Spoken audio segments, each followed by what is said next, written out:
We are live, apparently. And that's what he says over there. But anyways, welcome, people. Welcome. Let us know if you can hear us. Let us know if you can hear us. Or I can look for the Facebook. There you go. We can hear ourselves. But anyways, happy Monday, people, family. I hope everybody's getting ready for the holidays. I'm sure we're not. we hopefully you guys being able to purchase all your Christmas presents or talk to Santa Claus or whatever, because we surely fell behind. Just a little bit. So yeah, still have a few things to get and a lot to wrap up. A lot. And what we mean a lot is a lot. But anyways, because at one point though, we were way ahead of the game. And then something happened. Yep. So anyway, welcome to our live stream and our channel. If you've never seen these, we basically talk about everything theme parks. And mostly what we do is just like throughout the live stream, we do Q&As. Whoever attend to the live stream, or sometimes people go and rewatch after we post it and leave us comments below, and we go back and answer questions. Hey, Anthony. Hey, Anthony. Hope everything's well, man. Also, what we also do is that we recap any theme park news that might have happened from the last week on. Hey, April. Nice to see you. So that's what we do with the live stream. So you happen to be brand new around here, welcome to our family. Make sure you hit the subscribe button, and anybody else that's watching, hit the like. Everybody who's watching on Facebook, hi. So anyways, let's start because there's a lot that happened this week. Even though I will confess we have not been as much in the theme parks just because we're avoiding the crowd level. Yeah. So anyways, we're going to start by sharing our screen so we can go over some of the things that we experienced, and we are actually posting our videos. So give us 1 second. So there you go. So basically, this one was another food review that we did. This one is in regards to the holiday food. Holiday food in Universal has not been as hot as we thought. So we got to go back and try out even more and more food. What I mean by hot is that we actually enjoy more the Mardi Gras and the Halloween Horror Night food more than the holiday one. The holiday one, exactly. So anyway, fast forwarding, then we finally found the sausage truck open. If you have been watching our video before or live stream, you will know that every time that we go, for whatever reason, they had shut down. They had shut it down because it closed early, or they shut it down because it's only for VIP. People that are going to witness the parade and during the holiday tour. And then right after the parade is over, they shut it down. So we tried these. Basically what it is a chorizo, right? Yes. And it was pretty good. Chorizo like spread for the bread. Yeah. So yeah, that definitely was really good. Kyla did not like it. Kyla thought it was okay. But Kyla doesn't eat chorizo. Now the rest of us thought it was really good. It was good. Kyla says it is kind of hard. Because the bread is hard. Because the bread is like Texas toast kind of. So it's a little harder to do that, and chorizo and on top of that, Hi, Miss Sheila, Imagination Travel. Hello. How are you? So the chips are normal chips that you can find. Everywhere. We have found them actually before at everywhere. Everywhere. What I mean by everywhere is like previous events like Mardi Gras, Halloween Horror Night. Yeah. So but the chips are really good though. Yeah. And you find those chips at Disney too, because those are house-made chips. Yeah. So overall, that was pretty good. Again, Kyla ended up like, it was okay for us. We liked it. It was good. It was worth it. If you can ever find it open. Then that's our friend, one of our friends that we made this holiday season. And then we decided to go to the next booth. We have been here before to try that chocolate press s'more. Is that the one that you guys tried? Oh, there's a peanut butter one. Yeah. And then Kalel decided he wanted to try the cookies and milk, which was a very interesting concept, very original. So what it ended up being is a cookie dough made on a form of a cup, and they pour milk inside, and then they give you a straw that has different flavor. So it would, like I showed you right over there, it looks interesting. So Kaleo has the strawberry, and it's just plain white milk, but once you actually try it and the milk goes through the straw, it changes the flavor of the milk. So for example, Kyla had cookies and cream, and when you actually try it, it tastes like cookies and cream. Yeah, hers was better. Like flavor wise for the milk, the cookie and cream was better. Yeah, I mean, Sheila said she's sitting here freezing, can wait to get to Florida. Yeah, we're not freezing. We're not freezing. We're expecting a cold front. It was it wasn't hot at all today. Yeah, it was very comfortable. But it was also overcast, so the sun wasn't out that much. April said, making me hungry. I need this. You're not the only one. We just ate dinner. Now that I see this, I feel hungry. I can just imagine a cookie, like a warmed up cookie with ice cream on top.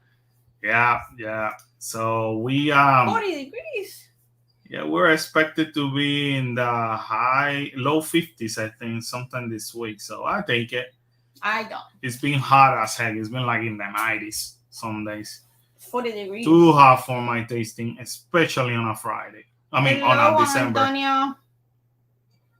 So, especially on December. But anyway, ended up being that we enjoy the cookies and cream better than strawberry, believe it or not. Yeah.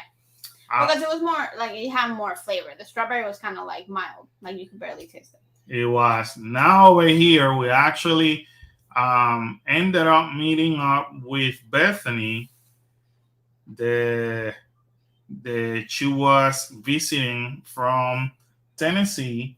She spent a solo trip, she said? Yeah, she was doing a solo trip. And out of this live stream, we actually said that we were going to meet up in the park with her so we can try that Nashville mac and cheese, which they ended up running out of it. But we tried the skewer chicken, which was good. So there is Bethany, again, one of our viewer, and hopefully we didn't scare her away. I know, right? We'll find out.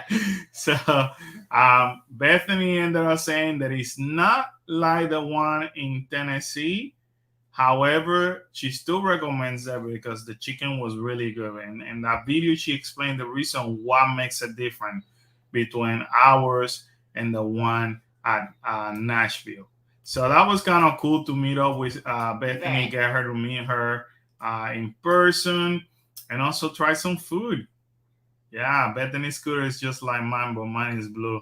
That was actually a rental. She hurt herself. She actually hurt.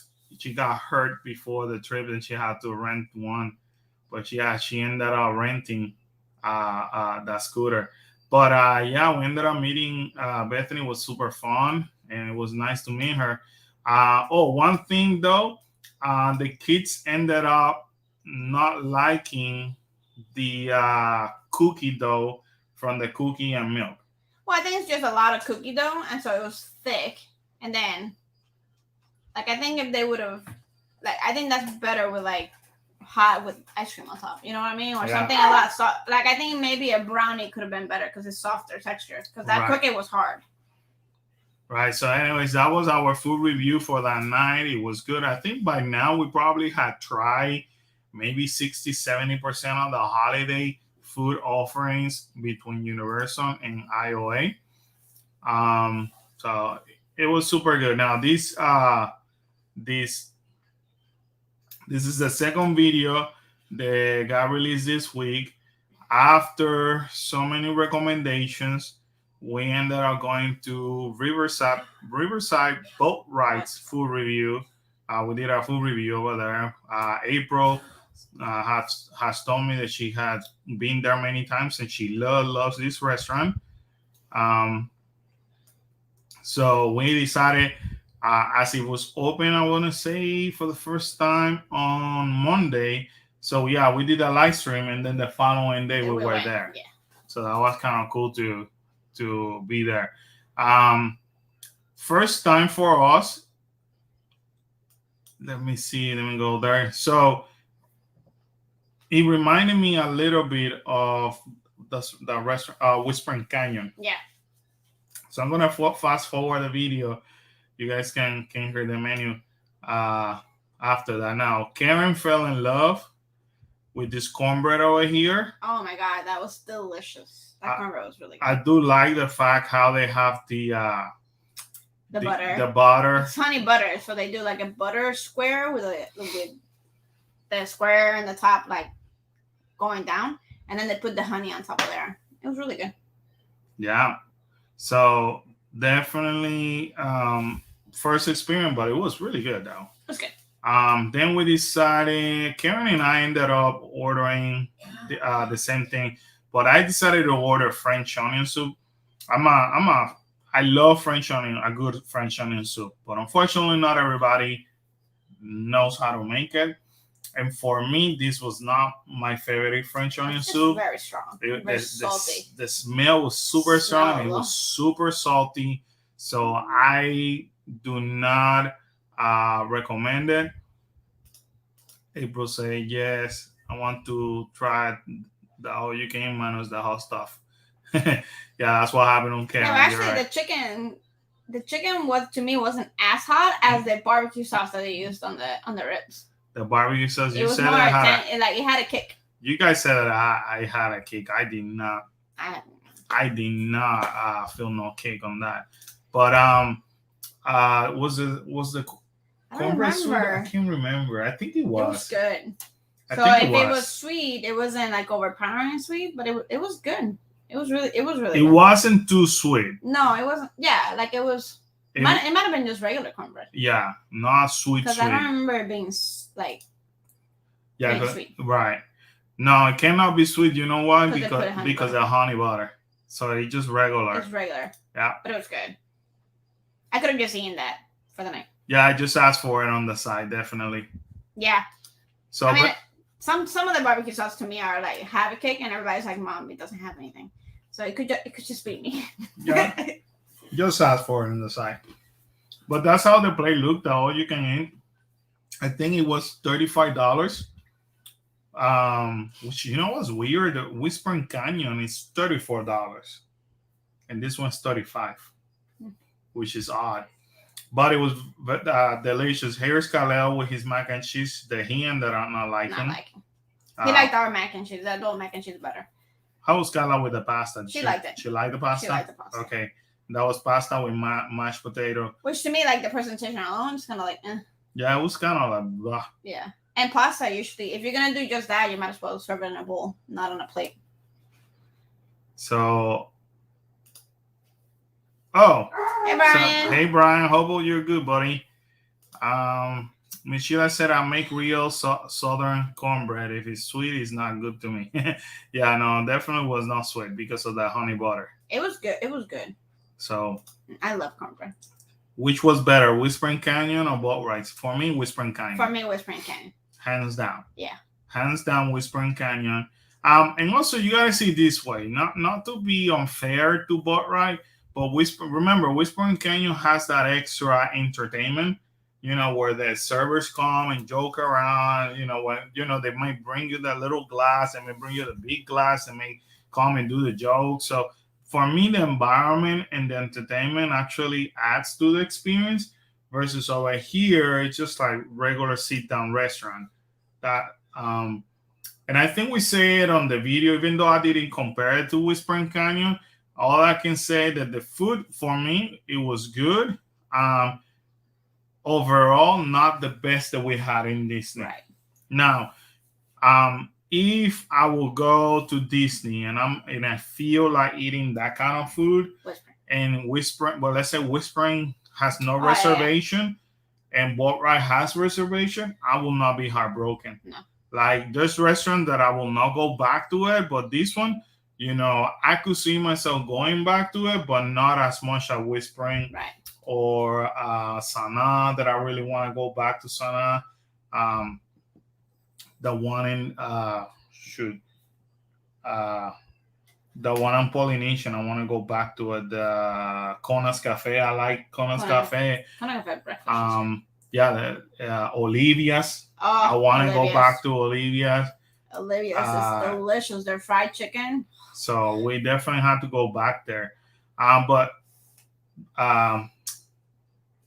we have people on Facebook. I can see from here. Yeah. Jonathan Edward Gibson said, "Hi, Carlos and Karen. Merry Christmas to y'all and the family." Oh, same to you, Jonathan. Same to Thank you. Yes. Hope you are having a good time at home and with your wife and the baby. April said they took off a lot of my favorite meals from Boat Rice. So yeah, I didn't see. That's the other thing, April, because I don't have a before and after. I'm just comparing based on what I'm seeing. To be fair, and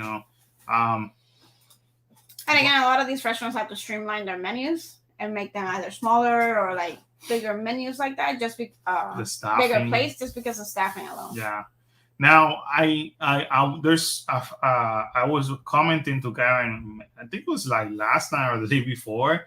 There's specific restaurants that I want to go back to in Disney, and I mentioned a few, just because I like them so much, and I feel it's worth not only our money but also a video to compare it to last year's experience. So kids ended up liking our mac and cheese, brisket. The brisket was good. My favorite out of all the meats in that plate, the brisket was my favorite. Yeah, we ended up getting more because it's all you care to eat, but honestly, we just took a lot of it home. Yeah. And you guys ate it for lunch, right? Or something like that? Yeah. So, I've only been to a few of the restaurants at the Swam and Dolphin about 15 years. We haven't even been there. Yeah. They do have a brand new hotel across from the Swam and Dolphin, and they have like a steakhouse, which I heard it was really good. I want to go and try. Yeah, try that. Nothing goes past me that is steak without me trying it, my review. You gotta go. So I definitely have to do that. So anyway, that was our trip to Disney Port Orleans Riverside boat ride. Our first time again. And I think we say it in the conclusion. It's not our top favorite restaurant, but definitely if things are booked, then this is something that everybody should try. This is something everybody want to try.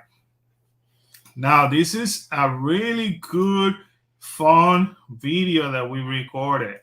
And the reason being is just like, I want to get the point across. For the last 2 to 3 weeks, I've been coming in the live stream and also showing across the videos some of my frustration and also reviews towards Disney. And family, all I do is just go to the park like you guys do. And, I feel like I pay my dues because every month we pay for our annual passes, and that gives us enough experience to share our belief and our experiences with you. So when you come over here and visit our parks, you know what to expect. The number one thing you could see and hear over and over from the entire family is nothing but an honest review. Disney doesn't pay us anything. Universal doesn't sponsor us in any given way. And even though they would, I will still hold them accountable from the guest perspective. And you'll see later on, I don't know if April's still with us, but April can tell you because I sent a different message to our administrator group in our plus size Universal plus size riders and more Facebook group, where I was voicing my frustration with why would they increase the price on prime parking if they were going to park us so far. But I'll get to that point.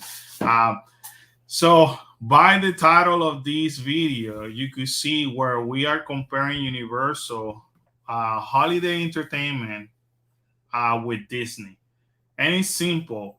As people that visit the theme park so many times, and so sometimes 2 to 3 times each company per week, Right. It gives us the confidence to be able to compare one another. And I want to basically showcase not only from our point of view, but also show you guys the different things that you can expect. So, like for example, Miss Sheila is not going to have the opportunity to come over here for the holidays, but through us, she's able to see what we're seeing. So, the minute you step into Universal, you get to see these entertainers. And again, all these entertainers that you're seeing, they happen to be part of the Macy's parade. So Universal gets them out. They basically they rotate them, right? They get to spend time with the guests. They joke around with the guests. They spend. They do all kind of things with the guests. Some of them even dance with the guests. Yeah. It is amazing. Now we have been talking to these entertainers because a lot of them, you see them in Halloween Horror Nights. You see them in Mardi Gras, and they see us so much that they're like, "Hey, do you remember me?" But even through Halloween Horror Nights, they break through character just for us to say, "Hey, the and yeah, and you said it correct. I love the entertainment at Universal. So much energy from the team member. I don't want to take away from these cast members because I do love my cast member. Hello, here's one. I do love my cast members, but Disney's holding them back. And by Disney holding them back, and it may be their way of keeping them safe and all that, I get it. But you're giving, basically, you're giving up something else. You're giving up a better experience to the guests. So for us to be able to have fun from the get-go, meet Errol the Squirrel that actually started about a week ago. It was his the first time that he came out was about a week ago. It was amazing. So they moved Errol from last week being in front of the tree to having his spot over here where Hello Kitty is basically is at. Yeah, like he spots with Hello Kitty. So it's a cool spot because you can see him once you're walking. As soon as you come in, you look to the right and he's there. Not only that, they decide to bring. Again, these are the characters. They are part of the Macy's parade. So you're over here interacting, taking pictures with them, and look, you're right there. Errol is there. So that you can have it better than that. Right. So not only that, throughout the day, they pull the different sections from the parade. So this part is from Prince King Julian, Madagascar. And I happen to joke because I know that usually when you say I like to move it, his song, they dance. So look what I did. I said I like to move it, and look at that. They don't hold back. Again, one of the things that I freaking love about Universal, even the characters, they go above and beyond. That guy was hilarious. Over here, they're striking a pose because they saw me joking with King Julian. So they were singing that I like to move it. And again, it's the attention to details, and they wanted to be part of the video. So we were just laughing, having a great time. Let's see who else we saw. Then the elves. So we got to hang out with the elves. They always joke around saying if Kyla or Kal-El are being good or naughty, which, depending on the day. Yeah. So they always ask that question. But we go so much that, they even remember us. Hi, Diane. Hi, Diane. A lot of these entertainers, they recognize us now because we go so many times to Universal Studios. So again, if you're watching this video and you're saying, why is this guy and his wife think that they know it all, blah, blah, blah. It's not that we know it all. Folks, we spend so much time in this theme park. When these entertainers know us, just because we have gone to the Christmas celebration so many times, and like I mentioned before, some of them know us from Horror Night, some of them know us from since Mardi Gras, is because we spend quality of time with entertainers on both parks here and in Disney. We actually know entertainers that work for Universal and they work for Disney. So and they, and they tell us that, hey, Universal allow us to do more in this aspect. So again, you could watch this video and be the judge, or you could also watch some of our Disney videos and compare it to this video, and you will get the conclusion. So again, they are part of the parade. So all the holiday characters are all part of the parade, except for Earl. Earl, exactly. So here's some more elves, Unless they added him. We haven't seen him, but here's some more elves. Here are the toys. And then we had a blast talking to the toys on and off camera. There's a lot that went on off camera that I decided not to put because I was just having a good time. And we got to talk. Kalel and I were in this part together, and they were asking us for how many times we've been in the parade. I've seen the parade and things like that. They saw one of them, actually him and her. They actually saw. I remember I seen you guys watching the parade, and I seen you guys in Mardi Gras and Horror Nights, so they know us. Yeah. So again, it is Universal. We just love We both we do love Disney Universal, or else we wouldn't be spending money to restaurants in Disney and none of that. We love both parks. We just feel like this year, I'm sorry, Universal brought it. Universal brought their entertainment like there no other year. They have gone above and beyond, and even in Disney. And I'm not saying anything because you still have to do social distancing even over here. However, I'm able to have a whole conversation with them from that spot versus in Disney's like, what was it? A month ago, they finally brought Mickey and the princesses. Yeah. So a month ago, and here's Universal that has done it since they actually reopened their park. So I'm confident to say that during these holidays, Universal has better entertainment than Disney does. Yeah. And here's one point I want to bring up to you guys. It's included in your daily ticket. Right. I didn't have to spend $381 for me and Kyla only to experience a better entertainment. I never understood that. April says it is completely different at Universal. They interact. Disney, they don't really interact anymore. I think Universal outdoes Disney by a mile. I agree. I think for Disney too, it's harder to get the characters to interact with you, because even if you say something, as soon as you walk in here, they're interacting with you, like they're trying to get you to talk and stuff like that. And Disney, they're like, take a picture.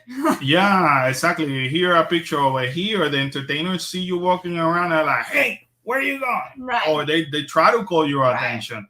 Yeah, and you're being kind, April. By a mile, you're being nice. I said by miles at this point. Yeah.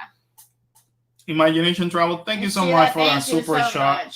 Super chat, $20. Thank you for that super chat. Too kind. Very kind of you. Appreciate you. We love you. Thank you so much.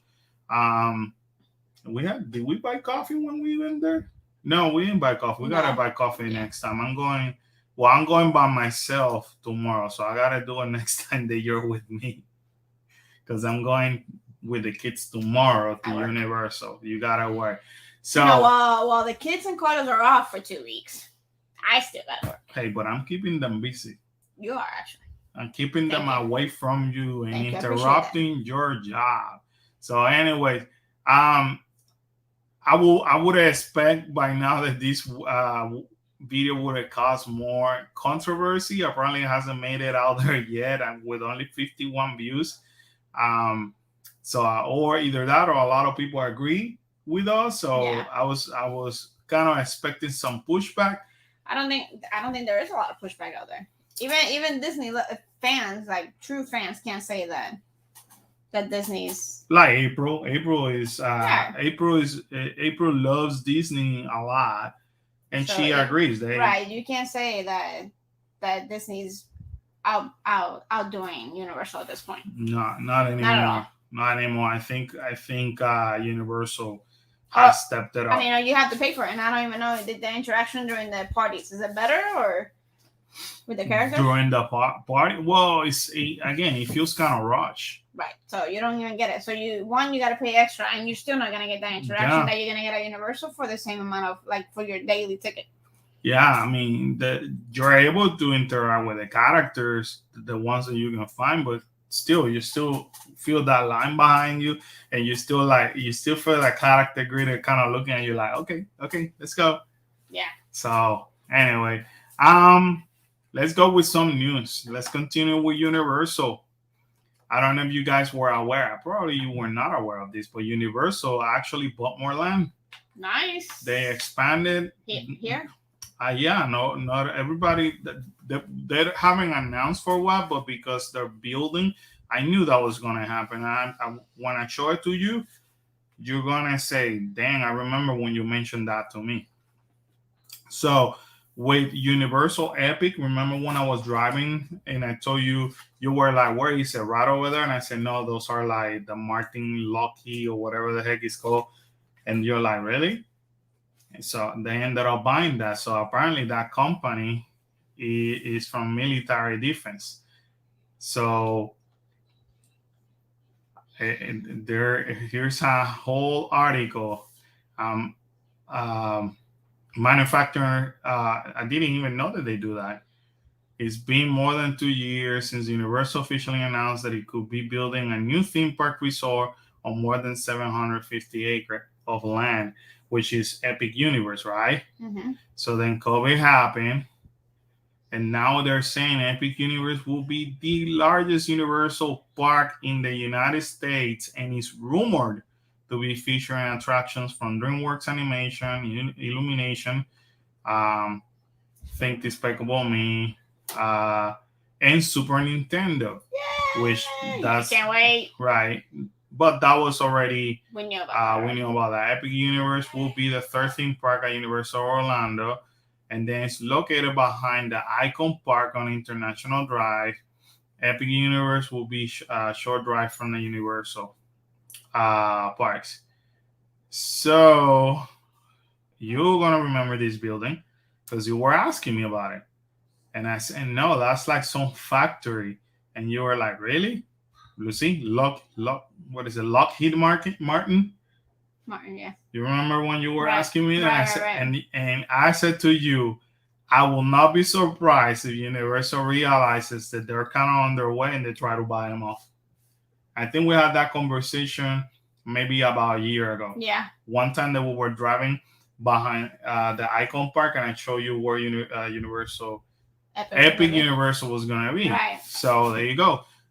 They actually purchased. They actually purchased it. So construction, it will cost $300 million. It's a joint effort between Orange County and Universal Studio Orlando and the Florida Department of Transportation, which is handling the northern portion of the project. It includes an interchange with Interstate I-4. So it started on 2021. And it's expected to be completed on 2025. And I remember when at one point Epic Universe was supposed to be by next year, but I didn't know that that's what Lockheed Martin did. Yeah, that's interesting. No wonder it just looks like a simple building. It's probably all like undercover, like. So, anyways, that's basically, these are big news for Universal Studios, and now I'm gonna show you. Well, did I actually hold on? So I want you guys to focus. Let me see if I could expand this. right over here. Over. No, it didn't expand it, right? Oh, you just closed the other one. And I just closed the other one. There you go. All right. So anyway, that's basically the 475 acre right here. Here's where Universal Orlando is, and then if you were to take Universal Boulevard, it actually connects you with that.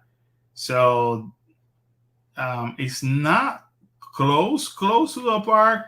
With traffic, it could be a good 10 minutes from the park, if it makes any sense. Yeah. So, but it's good that it's not on the same property, because right. getting into that property alone is a pain right now. Imagine 3 parks coming out of it. Like, yeah, I cannot wait. I can't wait. I cannot wait until that comes out. Stuff. I love Mario. Yeah. So, yeah, and I close the other one. Yeah. In the meantime, just go. That's what Miss Sheila. Miss Sheila said, awesome. I also heard that there will be a Fantastic Beast area in the new park. I think I've heard that as well. Yes. That's basically the rumor right now. And obviously the fans wants to see it. And it will be pretty cool. Yeah, it will be really cool. It will be smart too. Yeah. You know, so you got both parks with some Harry Potter land, right. And then if you actually spend to the newest one, right. I think it will be all set. It would be smart of them to have it, because anybody that comes and wants to do something Harry Potter can go to any of the parks and experience it. I cannot wait for that. But it'd be smart. On another news, this came out yesterday. I'm actually pulling it from WDW News, but we actually went there. What was it? Yesterday, or the day before? The day before. We took our own picture. No, yesterday. It was Saturday. It was Saturday. Yeah.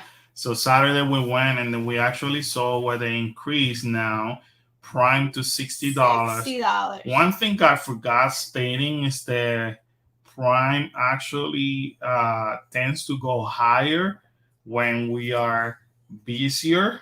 They flex it, it's like, okay, you want to park closer, you're gonna pay this. And then they usually decrease it. Now it went up to 50, and since it went up to $50 never went back down. So I don't know if they're going to keep this in. Will they go to 60 and then go back to 50? Yeah, maybe. So they should, I don't know. It's not worth it. Maybe 50 is the sweet spot. But yeah, it increased to $60. Now here's my dilemma with that. Okay, go ahead and increase it, but please, Universal, do not lie to the guests. Park me closer. If you're gonna say to me, you're gonna park me closer, you're gonna park me closer. Well, it doesn't mean I'm gonna send you, like they did to us, level 4 all the way to the back on Jaws. Yeah. Okay. When you actually talk to Universal,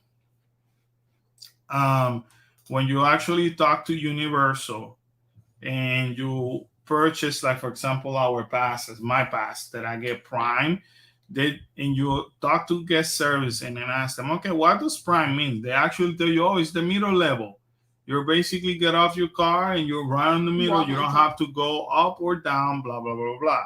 Okay, that's perfect. So does that mean that I'm closer? Well, yeah, you could be closer unless they park you towards the back when we're busy. Okay. So notice, and I asked this question, guys, because when I was upgrading my pass, I wanted to do it like 4 to 5 different times and ask Karen. I will make the line in different occasions and I will ask the same question. So I knew that the $120 that I had to pay extra, right, for the pass, it was worth it. Right. And every single time they told me, you park in the middle section. Right. Okay, I get it. You're busy. You got to go to level 4. Okay, so if you go to level 4, please, Universal, keep your guest parking then in the front part, not on the back. You're lying to people. At this point, I'm sorry. I don't have another way to tell you. You're lying to people. Here we are. people are paying $60, and I know the April saw this picture because I sent them to them privately. But what I haven't shared with everybody, here's where we park. 416 next to us. Those cars pay $60. But what I didn't share in the group was that there were guests actually being parked closer than we were. How I know that is because, I trust but verify. I go and watch where the traffic is coming from, and the majority of the guests are coming from level 5 now, but they're coming from the closer escalator than we were. So what Universal was doing, okay, we ran out of Prime, we want more money. Right. We're going to say, okay, we're going to park you closer. In the meantime, they're sending regular guests to level 5. So picture this. Here on the back is Prime, level 5. Here is where you guys are parking. So they just go down the escalators and they're in the middle. In the meantime, Prime has to walk they have to go down one level and then walk all the way down. Right.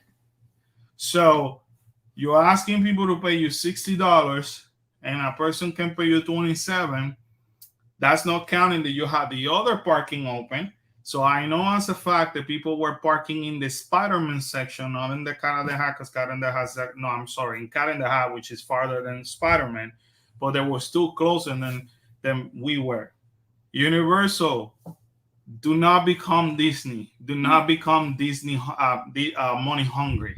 Okay? If you don't have Prime, guys, you don't have it. Don't sell it. Don't sell it. Tell people we're at capacity. Unfortunately, we don't have more. I'd rather Universal to do that than lie to the guests, charge them $60. And again, we go to the park all the time. Right. You cannot BS me. And that's the problem. I do what is best for our viewers. And what they did to us is completely wrong. Now, I don't mind walking, but I have a recent injury that it cost me even more to walk. And I think about somebody like Miss Sheila, I know that you said how about handicap parking. For what it's hard for me to see if they have any availability, but I know that the first section is all handicap. Closer. The closest one, which is Jurassic Park, all of that actually is handicap. I did not look to see if there was any availability on that, but chances are that if they didn't have it, they were going to send you to Prime. If they send you to Prime, technically speaking, they would have sent you on the same spectrum as we were, back over there on the road, on the level 4 on the back, which is honestly is completely wrong. Right. You are lying to the guests. I don't care how they put it. I don't care what anybody says. I saw it. I witnessed it. I go to Universal so much to know, again, you have Jaws, you have King Kong, and you have Jurassic Park. It is what it is. So Universal, do not become money hungry like Disney is. I'd rather them tell me I don't have it. Yeah, like they've done in the past. Well, they do it. Okay, so here's what I tell you. Oh, sorry, sir, we're max on Prime, and the park closes at 9:00. It's 6:00, and you max on Prime. That's when I turn to Karen as I'm driving away. I say, yeah, right. The problem is they don't have the staffing to staff for Prime. So a lot of times what I do, hint, I actually ended up parking on Prime because I go where it says whether they like it or not through Prime, and I ended up finding my way to Prime. And there's a whole bunch of empty parking spot open. Now, this is the other part that actually, excuse my language, pissed me off. So not only they park you on the back, but when we were walking on level 4, they have an entire section empty. No, it's not. Because Danielle said, well, I seen where in the past, guests leave and there are empty spots and all that, which it makes sense. As the day progresses, they leave. People leave, yeah. No, This was The whole lot, that whole section was empty. a whole section. Yeah. So it's like me telling you almost the entire section on King Kong on level 4 was empty. And yet they're parking you on the back. It's like they wanted to fill it from back to front, but never filled it. Which is insane. Yeah. And here you are charging these people. So, you know, they heck with me. I mean, I go there weekly and it's part of my right. I don't pass, I guess, benefit. But I'm thinking about the guest who was paying $60. I would just be pissed off. I would have asked for a refund. That's just me. Hey, I did it with Disney when they didn't deliver me the Lightning Lane with Rise of the System. I will do it with Universal. You're lying to people. So anyway, that's my beef with Universal. I call it like it is. We're honest family. But just so you know, they're charging $60 for Prime.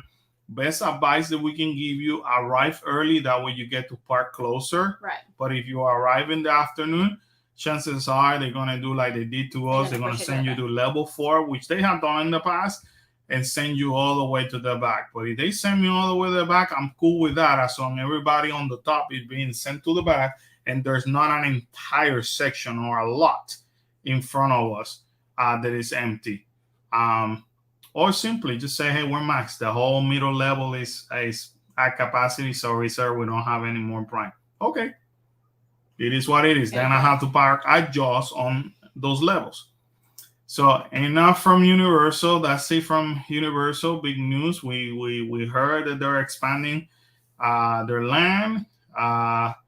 It sounds that they're on schedule for Universal, Epic Universe. I'm sorry. And Prime went up. So now let's do some Disneyland and Disney. So Disneyland, for whatever reason, their system canceled guest reservation for Olga's Cantina. This is not having any luck. I will be pissed. I'm sure if a guest had this reservation, they can go and they'll get it in. It is. This is why you always screenshot your reservations, people. Every time I make a reservation, I screenshot the confirmation. By the way, guys, if you're not following Brooke, follow her actually on Instagram or in Twitter. She's on top of all this. She actually is a journalist that reports everything Disney. So, and again, Brooke doesn't work for Block Mickey. As you can tell, she's such a reliable source that Block Mickey actually uses her release to let people know through their sources. So yeah, April moved over here now. So she said, "Have you heard the rumors that Bob Iger is gonna come back as CEO?" Oh yeah, we're gonna get to that one. Yeah, that's a rumor. We're gonna get to that one eventually. So here's what happens. Something happens. Disneyland cancel Olga's Cantina. Not only happens they cancel Olga's Cantina, but reservations became available.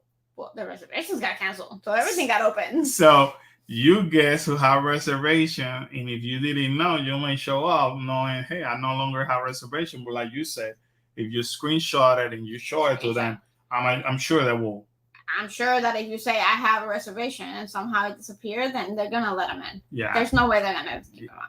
Yeah, and all of a sudden, unless they get really, they became available. So everybody, it was like a free for all at that point. I don't blame them. So anyway, that's what happened at Disneyland. Last week, emergency happened in Magic Kingdom. There was a small fire at the left side of the castle, something like that. Nothing major. It wasn't anything major. Actually, report says that they were able to put the fire away with a fire extinguisher. So that's how you know they was small, you know. But I don't know. I'm like everybody. I mean, for us, this is all news over here because this been over the news for many times. But this happened on Tuesday, and we're doing live stream on Monday. But I'm like everybody. If I wouldn't be here, it would be kind of cool to see all this. That would have been cool, yeah. That's something that you don't get to see every day. But I said, oh my gosh, what happened? So yeah. So of course they put it out, but they have to, follow their safety protocols. I'm surprised they weren't.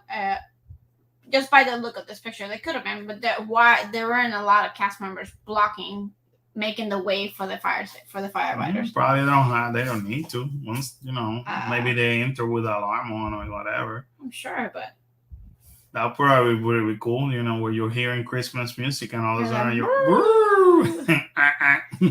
so. And then obviously they don't have to be nice, so they're probably telling people get out of the way. Yeah, we need you out of the way. Yeah, you're right. I'm assuming cast members are cleaning over here. I will hope so. Yeah. Yeah. But I'm surprised I don't see more in the back, especially like leaders and stuff, just holding them from moving forward. Yeah. So note that happened in Magic Kingdom last week. Fine. Epcot Flower and Garden Festival was announced beginning on March 2nd, 2022. I do have actual reservation for this day. You cannot make it yet. Because it's too far out. Again, this is how Disney treats cast member. Amazing. Yeah, I don't think you could go more than January, right, or February. No. Yeah, I think it's like a 2 month. So yeah, we as a pass holder, actually, I think I could go as far as August or September now. I haven't been checking in a while, but I could go out. Whatever. Like really, really out. And when I told Karen, hey, can you try to make reservation for this day? No. Were you able to make reservation for the art festival? I made reservation for festival. We'll check later. Yeah.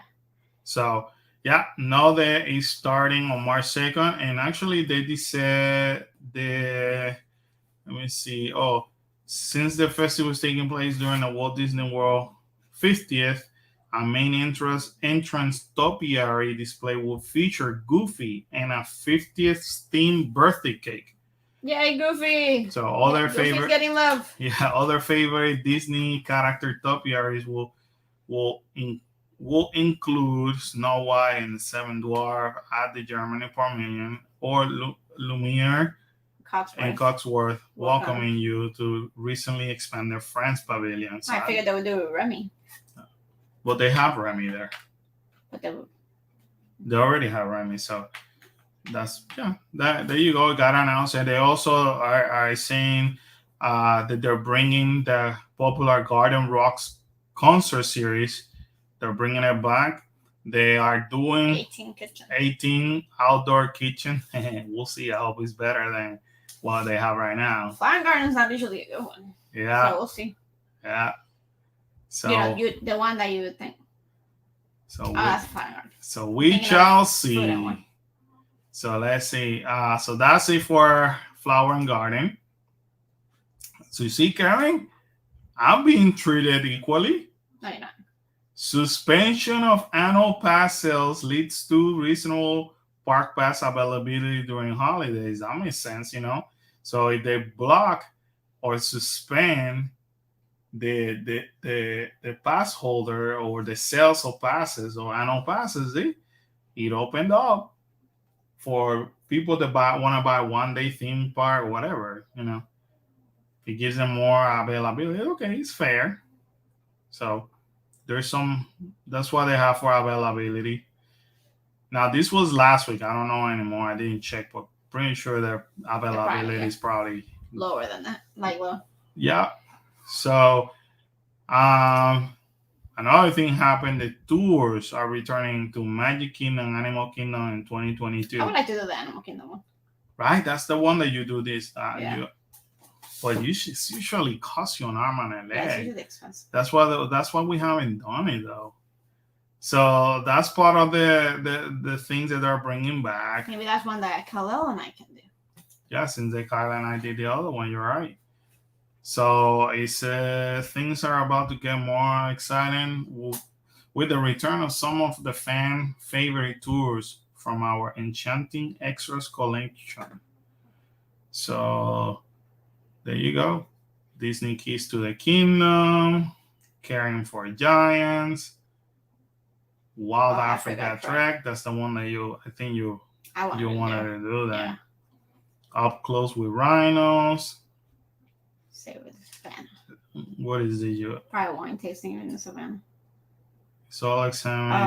African-inspired cuisine paired with selection of original beer and wine offerings as you gaze out across the Harambe Wildlife Reserve and listen to a private guide share tales and that would not for me. I would like to do the rhino. I would like to do anything in an animal kingdom except for this saber. Yeah. So anyway, just know that they're coming back, which is good. Did you hear that our annual passes discount got canceled for the 50th anniversary? Way to go, people. So see, we're treating the same as you. No. Yeah, when was it? That will come back pretty soon. In September, it was announced the cast members cannot use their discount on the 50th anniversary merchandise because they're buying too much and reselling. Yeah, and they have to leave enough space or enough merchandise for the guests. Guess who's buying everything and reselling it? So apparently, annual pass holders were going crazy, reselling a lot of the stock. And I think as of last week, Disney stopped the discount on any of the 50th anniversary merchandise. You would think at this point, since it's been the 50th anniversary has been up for a while and it's gonna last so long, why are we overbuying stuff still? I don't know. Like that makes sense like the first day. I feel like Daddy Disney grounded us. That's how I feel. You know, we pay a lot of money. That should be our benefit. But talking about this is how Disney is getting in trouble though.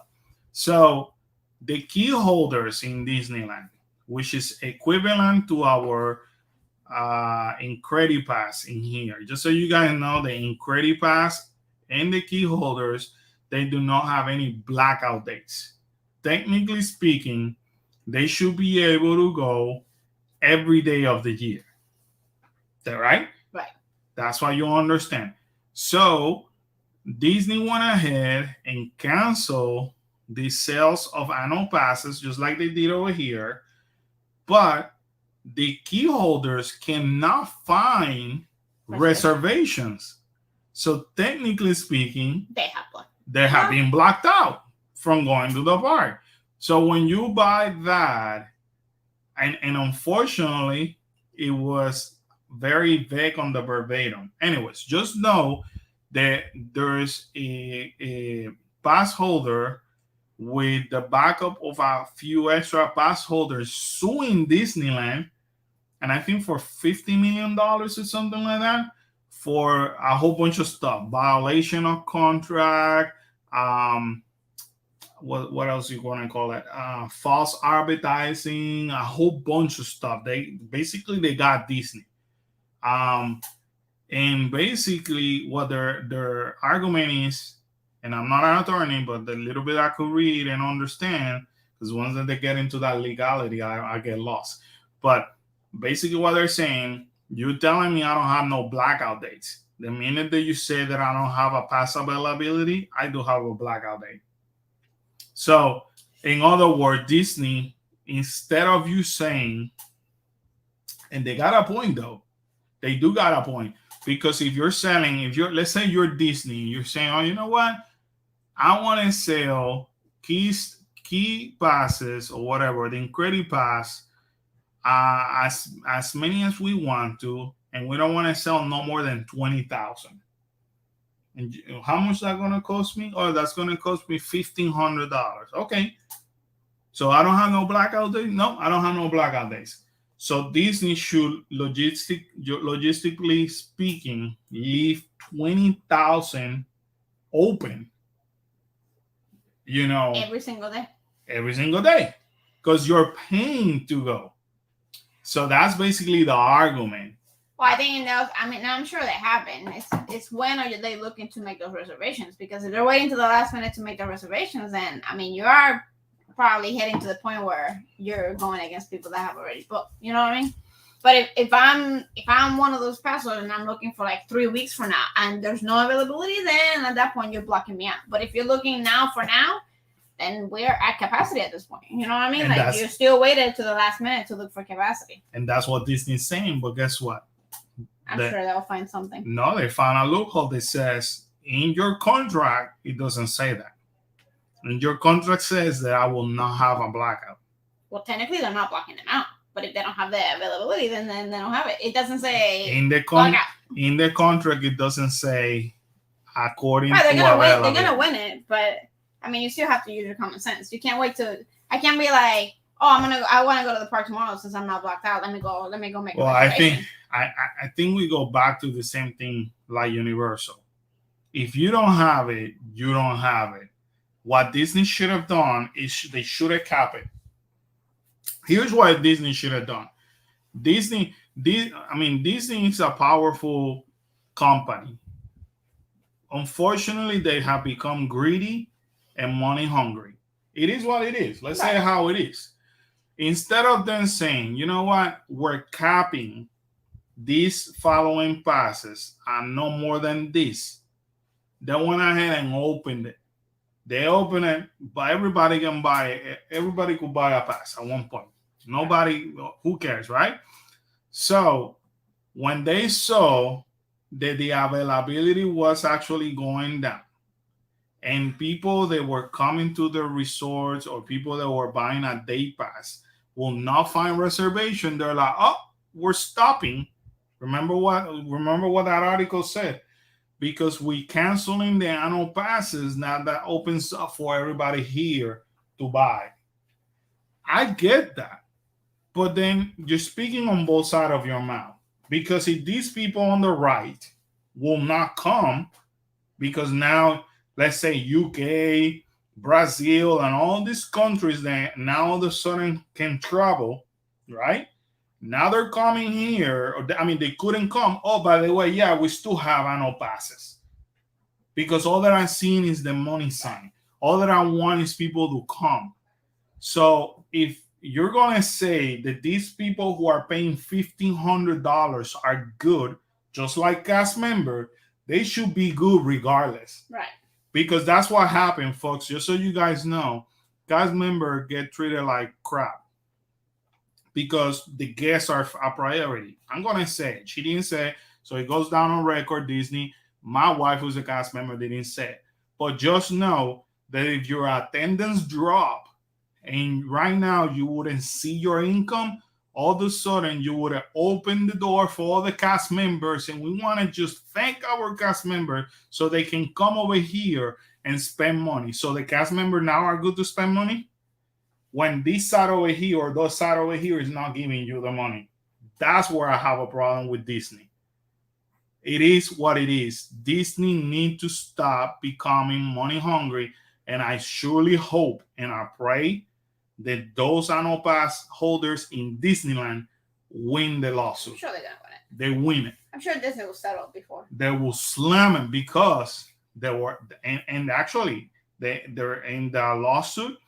It shows where Disney violated the contract, because to the disadvantage, one of the person who are dealing, one of the annual pass holder who's leading the way on this lawsuit happens to be an attorney. A corporate attorney to make it worse. Okay, so it's the same thing with the discount, and Universal does that all the time. We have the rights to just pull the discount or any of the benefits when we feel like it. Okay, you know what? That's a slap to the guests. If you were not having an issue with the guests years ago, buying 20 things. Now, why all of a sudden you have an issue?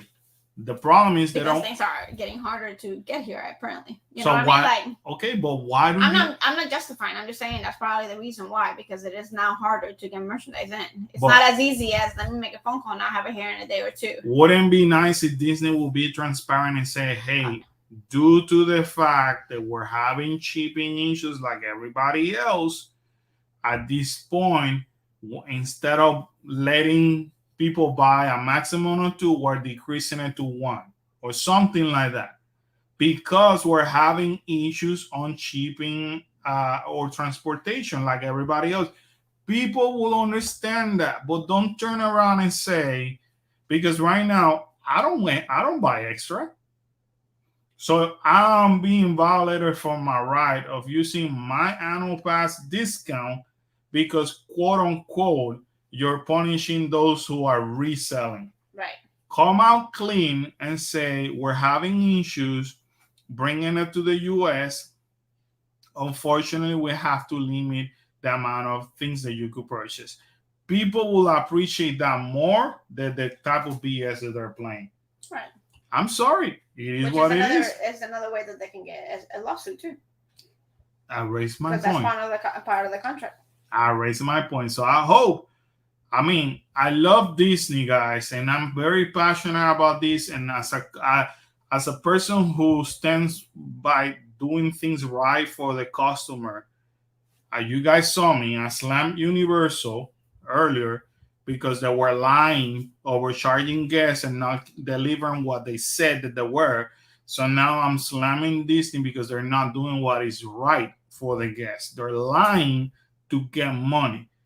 Don't oversell over here saying, "Oh, we're not gonna give you a blackout day," blah, blah, blah, blah. And all of a sudden, because they open the traveling, oh, we gotta give these people an opportunity. So sorry, guys, you guys cannot go whenever you feel like it. Don't do that. Don't right now. You're right now. Honestly, Disney executives are looking like jerks for lying, for being lying, and the board members. Maybe the board members don't want to look like that, but the people representing them are making them look like money hungry, like liars, and they're playing with customer service.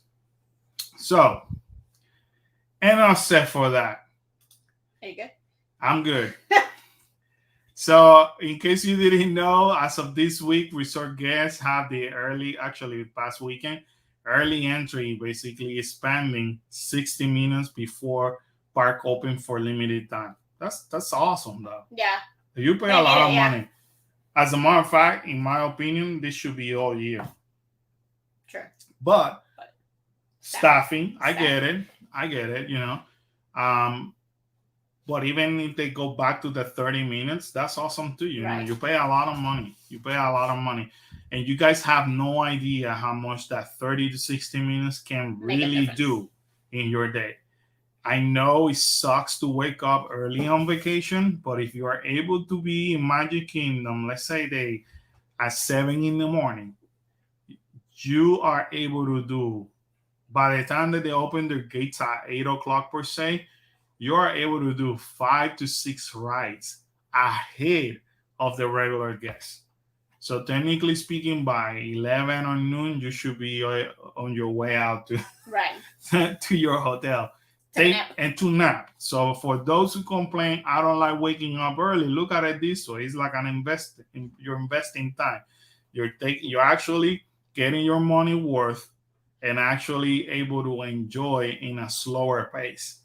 You can enjoy the pool in the resort. Exactly. So there you go. So that's something that's happening. Updated Genie Plus attraction priority list for all 4 Disney World theme parks following holiday changes. This is a pretty way of Disney saying, guys, Lightning Lane is not working. We're screwing up. Disneyland, we had to pause it because it became a mess. And over here, we had something going on that it was glitching. And so over here, okay, we have so many glitches that doesn't allow us to do Lightning Lane. So during the holidays, we're gonna add it to the Genie Plus. You guys don't have to pay the extra one, which I don't have, by the way. I do not have that article that says that Disney is estimating to make $300 million on 2022 out of Genie Plus alone. Wow. 300, I think million or billion, either or. That's still a lot of money. It's still a lot. Even if it's million, it's still a lot of money. But it says updated Genie Plus attraction. So let's see. So right now, Disney says that the change will be temporary, with the following attraction moving back to the individual Lightning Lane offering on January 4th. So as of now, Space Mountain, Frozen Ever After, Mickey Minnie Runaway, and Expedition Everest happen to be on your regular Genie Plus, which is not a bad deal. However, they're gonna go quick. Yeah. Because people are like, what? That means I don't have to pay extra for that individual line? Heck yeah. Especially if you can stack them. Right. Yeah, trust me, it's gonna happen. I honestly wish I could have access to the park, because I would have loved to just try test it. But apparently they're saying this based on Thanksgiving week crowds. And I don't know why they're doing this stupidity, because Thanksgiving crowd is not compared to this crowd right now. Crowd. You have worked on the Magic Kingdom as a cast member and as a leader. You know as well as I do. Christmas is worse than Thanksgiving. So, whatever. That's what they're saying. So, they're making those changes. So, Miss Sheila says, dang. So, yep. That's one of those changes. So, they actually made that change. And soon after, the day after, bam, there was some glitches preventing them to add it. Preventing guests to add those rides? Mm-hmm. I'm sure they fixed it, man. They fixed them. Yeah. But guests are paying money for this. We go back to this. You know, Disney software staff or Disney IT team or whatever, they need to give their blessing before they move forward with a change like this. Here's what I think is happening. Now, this is Carlos speculating. Now, being a chismoso, like we say in Spanish, a gossiper. You gotta have an executive up there saying, we need this change and we need it now. Run it. But Mr. blah, blah, blah, blah, you know, whether it's Chapek or Damaro, whoever, you know, we haven't tested. I don't care. Make it happen. That's what is happening. I can guarantee you. I come from Universal when it was like that. In Universal, you could explain those executives, hold on a second, let's slow down. I don't care. I don't need excuses. You cannot make it happen. I get somebody that makes it happen right now. That's how we were treated in Universal before Comcast purchased it. They didn't care. Everybody else, they know more than you. You don't know anything. So I can guarantee you, again, I'm speculating, that's what's happening behind doors. There's no way that a company as powerful as Disney is making so many mistakes with a software like this. Right. They should be in beta testing for a while. Now, if I'm telling you, hey, listen, I guess usually will cost $15, but because we're beta testing until the beta is over, we're going to charge only $5. But by charging you $5 and you acknowledging that it's a beta test, you are agreeing that we're going to run through issues. As a guest at that point, I'm like, okay, it was my mistake. I purchased it. It's my money. Whatever. Sure, I'm going to try it. But there's no freaking way that they're pushing this without somebody telling them, hey, you shouldn't push it. We're not ready. So Disney IT department needs to be more troubleshooting before their software goes live. No, definitely. Yeah, definitely. I can guarantee you there's some executive up there that is pushing it, because that's how it is. So look, this is what it says. Take it like it is. I don't want to discredit the source, but it says the glitch unfortunately is not entirely unexpected, as Disney appears to be making changes to Disney Genie Plus system with little to no testing or thought. The glitch was eventually fixed, but in the system that demands an early start to each day of your vacation, it's disappointing to see not working for guests. Amen. Right. And this is why I continue to use blogmickey.com, because it's reliable, number one, and number two, they hit it on the nail. Disney. I'm at the point, I don't know, no matter what Disney does at this point, Okay. I kind of sort of feel bad for them, but if they wouldn't be as money hungry, then No comment. yeah, you don't comment. Disney's just all me. On another news, Disney disarms Indiana Jones in modified stunt show. No more onstage deaths. Emphasize set safety. Let's start by saying, number one, I am so happy that they came back. Actually, hold on. I got my applauses here. I am so happy that Disney brought back this stunt show. Again, this is a step forward to finally get everything that we are so used to seeing Disney. So as of yesterday, the stunt show is back. I could see now, let's talk about this part. I haven't read this article. The Disney disarms Indiana Jones in modified stunt show. No more on-stage deaths. Emphasize set safety. I'm assuming they're being very cautious and very sensitive to what happened in that movie set where his face, unfortunately, Bowen, exactly. Unfortunately, there were real guns, right, and somebody forgot to quote unquote change those bullets or what. Why would they have real bullets? By the way, I don't know. Well, that's what's being investigated. Yeah, exactly. So. Because they should have been a fake gun to begin with, I believe. I don't know more. I don't know more about that story, but my common sense says, why would you have a real gun or real bullet? But anyway, I'm gonna read this right now. So the ovation they could be found running around taking a bad guys with a whip and a pistol. Let's see if it says in the new version, Indiana Jones does not have a pistol anymore, but does briefly steal and shoot a machine gun. The lack of pistol is just one aspect of a show. The highlights on set safety. Other portion of the show reveal how gunfire is simulated with a compressed air. You know, so another script change that we noticed that the word dangerous is no longer used when referring to explosive and gunfire. It has to do with that. It has to do with that. Yeah. They're not saying it.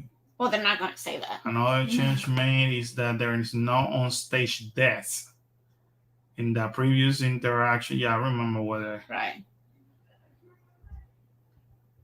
Yeah, they don't say. They're not going to say that. But again, what is the point? Why cannot they be transparent and say, "Hey, Because they don't want to align themselves with that whole issue. Because then they're like, "Why is Disney commenting, or why is Disney doing this when it has nothing to do with them?" So they stay far away. They just say, "For safety, we're just no longer going to use it." I guess. Sheila says, I love Indiana Jones. Been looking forward to seeing the stunt show for a long time. Me too. Me too. I would like to see it now that it changed too. Yeah. To see how it is. Unfortunately, I'm blocked out. I cannot go back until January 1st. Right. But the show will continue. So we'll see it. We'll see it eventually. So yeah, there you go. That's the changes in the show. Here's another show. Here's something announced today that Karen is not aware. So Disney Cruise Line announces half-off deposit offer. Why haven't you booked us yet? Because we don't have anybody to stay with the dogs. That's why. Anybody want to take care of 4 dogs? Anybody? Disneyland has announced a half deposit offer to select sailing. Here are the details. Magical Ways, the Disney Cruise Line offer is now available when you book select cruise sailing between June 18 and May 31st of 2023. Guests are only required to pay 50% of the cruise deposit amount to secure the booking when they book by March 11, 2022. The remaining deposit balance is due at the time of final payment. Versus before, I think they used to tell you pay $250 per person. And then after that, let's say by this point that you need to pay whatever more money and whatever more money, or so it was like a lot of more money. So they're making it a little bit more affordable in terms of for people to be able to afford to afford it now. Yeah. Versus I don't have that amount of money. This offer is valid to any reservation for select Disney cruises departing between June 18 and May 31st, 2023 that does not require final payment at the time of booking. Remaining balance is due at the time of final payment. This offer excludes Disney Wish sailings through September 30, 2022. Spoiler alert, we were looking to go on Disney Wish between October, November, or December. So if we decide to go, we could pay 50% only and then worry about the rest later on, right? Which is kind of cool, but we'll pay it off. I hate owing people money. So those are the different cruises. So get information if that's Michela's interesting. Michela, you better jump on it right now. Have you ever been on a Disney cruise, Michela? If you've never been on Disney cruise, this is a Disney cruise. We haven't been in years. By years, I want to say a good 9 years. Yeah. About 9 years, I think, because Kyla was 4 or something like that, or 2. Kyla was little, yeah. Kyla was 2. But anyways, so it's been a good 9 years. Awesome.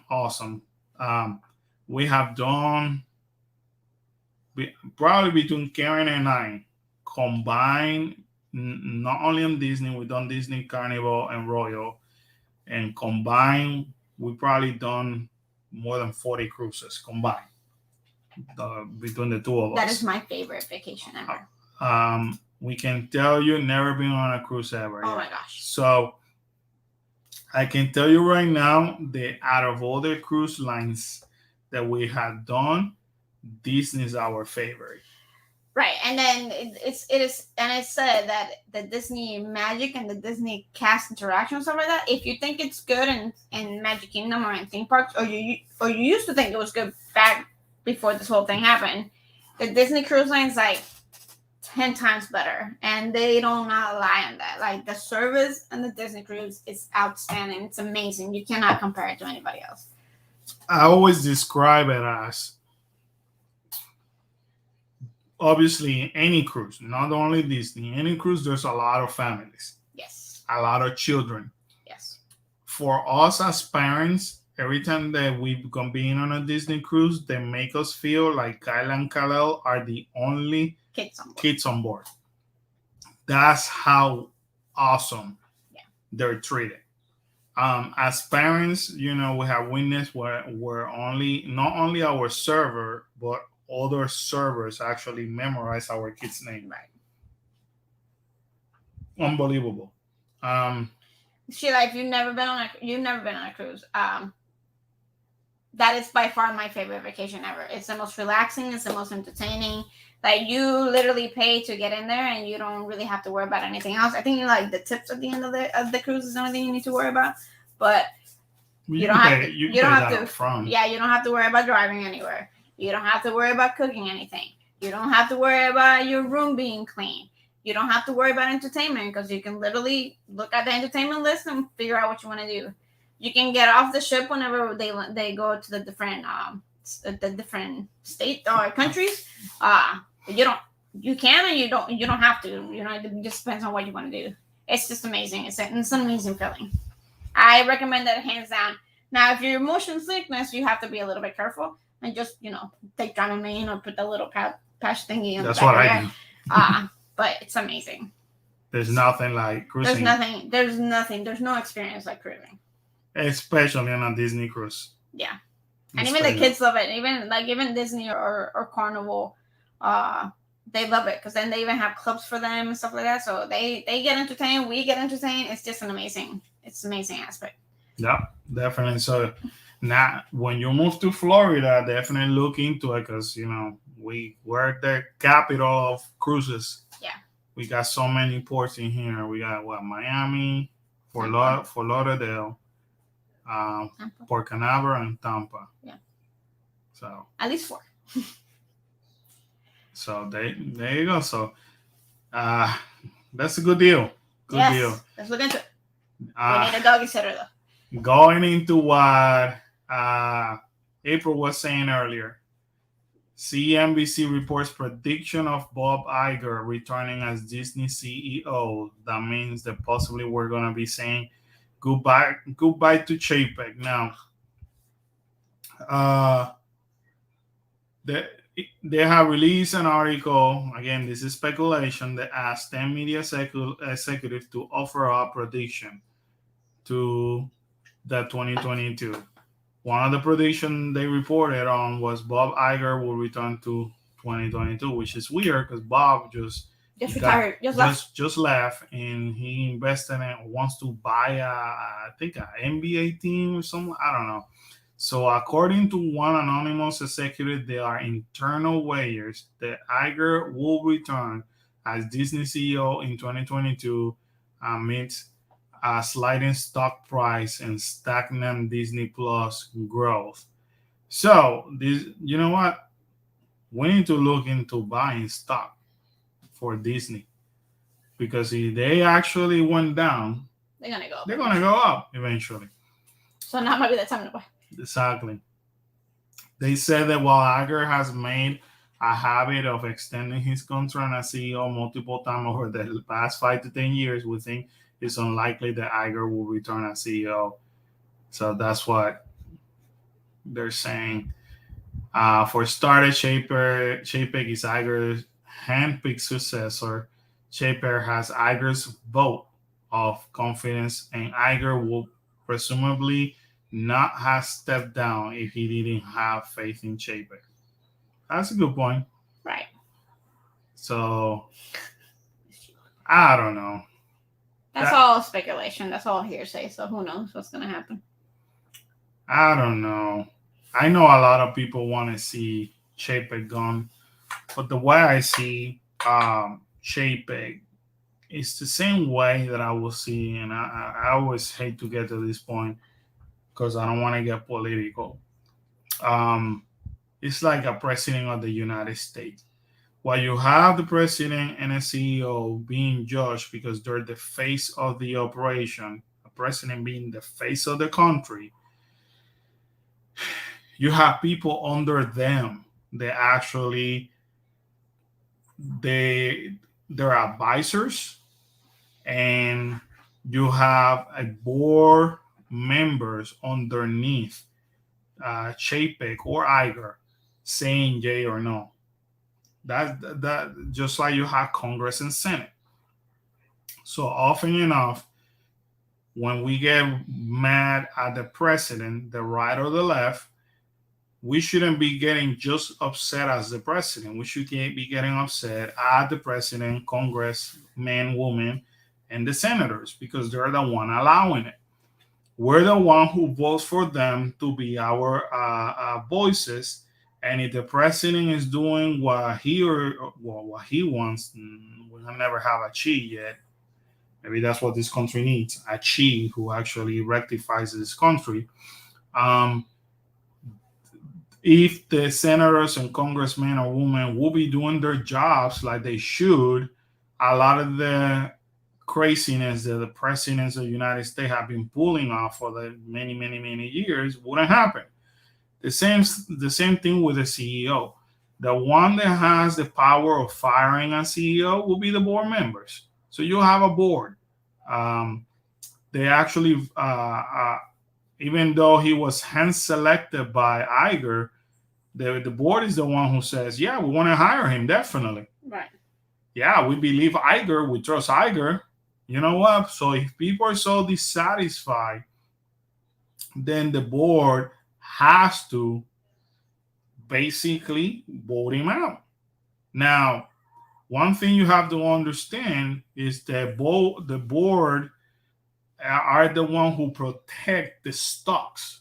So as a stock owner, I'm relying on these board members to do their job. So financially, I'm not affected by all the bad decision the XYZ person may be taking.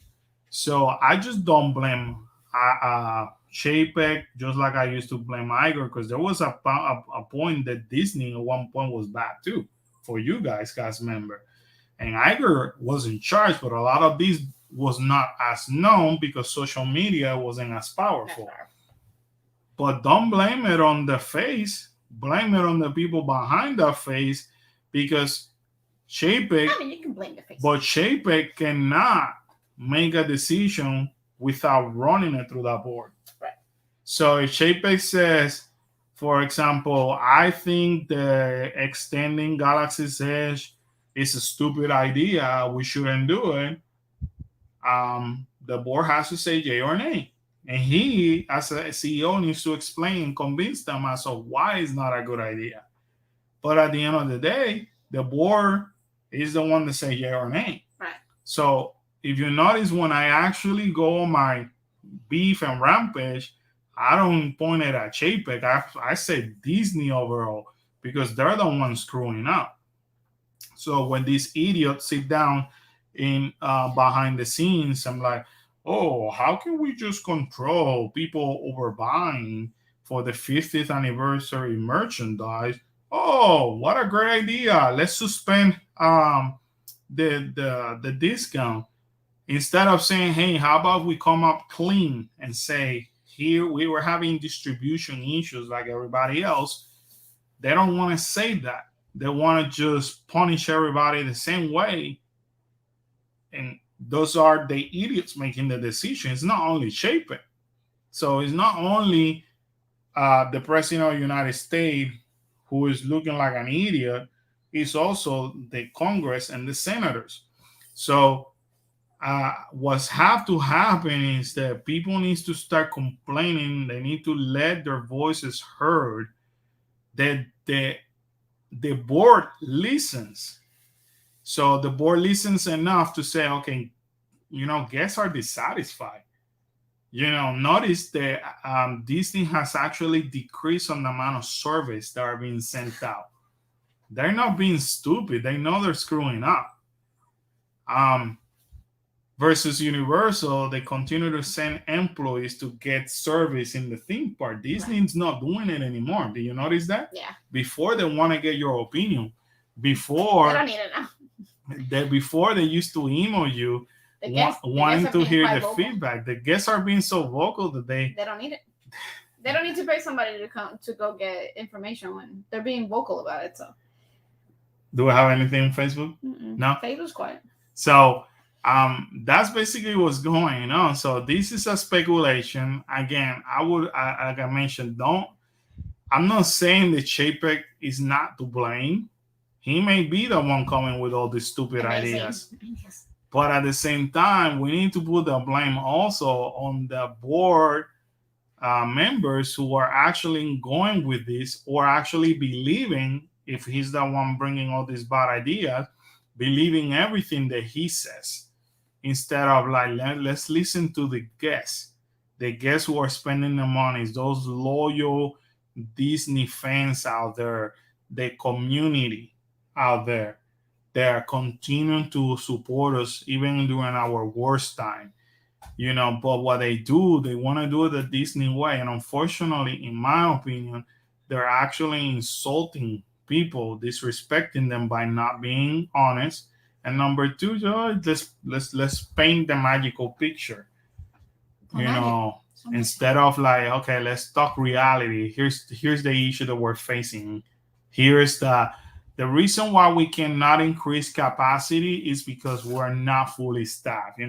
I feel just like I said in weeks before, just stop lying to the guests about the Star Cruise ship and show them what they need to see, right? Rather than the stupid art concept. Be transparent to the guests, and the guests will understand. But if you're trying to insult them and playing like they're stupid, you are gonna eventually, they're gonna see the ramification of their mistakes by losing on sales, They're not gonna have people trusting them. And on top of that, they're making it clear that they don't care about the theme parks anymore. They care about Disney Plus. That's where they're putting all their money, all their efforts. Which, in my opinion, at this point, Disney has no business doing movies as much as they thought, because when they get an amazing franchise like Marvel and Star Wars, and they're not giving the fan what they're looking for, that's when they're missing out. So I don't know. So unfortunately, Disney's making nearly impossible for some fans to be able to go to the park. I'm on a fixed income, so I have to save up for years to go. You're right. You're right. It's getting harder. You're right. And then when you go, then you don't get what you pay for. Or they keep raising they keep raising everything so much that, like, even if you have a budget and a goal to hit, every time you hit it, you might have to keep raising it. Well, I mean, I cannot even afford more than one annual pass. Actually, I got one. The only annual pass in this family is mine, and it's in a credit card that I have to pay monthly because we couldn't afford more than that. Right. Because it's just ridiculous, and it's an embarrassment that I have to get an annual pass because my wife, who's a cast member of over 20 years, continue to get blocked to go to the parks, which years ago, the way that Disney will sell it to the cast member is that after 15 years, you will become a silver pass. And if you were a silver pass, you can technically go into the park with 3 guests every day of the year, every day. And at one point, it was like that. Right. And then they started blocking you like on the 24th, the 25th of December, the 31st, the 1st, which is understandable. Plus, no cast member is going to want to be in the park. Right. And then from there, they were like, okay, Christmas week, and then New Year's Eve week. And then little by little, they started adding and adding. But at one point, when Karen became, actually, and it was on Karen's 15th year, and she got a silver pass, because that's what we got.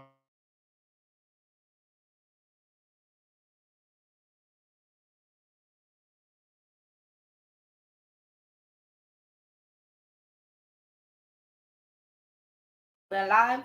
Uh-oh. Are we back? Are we back? Let's see. Yeah, we're back. Yes. We're back. Sorry about that. We happened to lost connection. But anyway, so connection.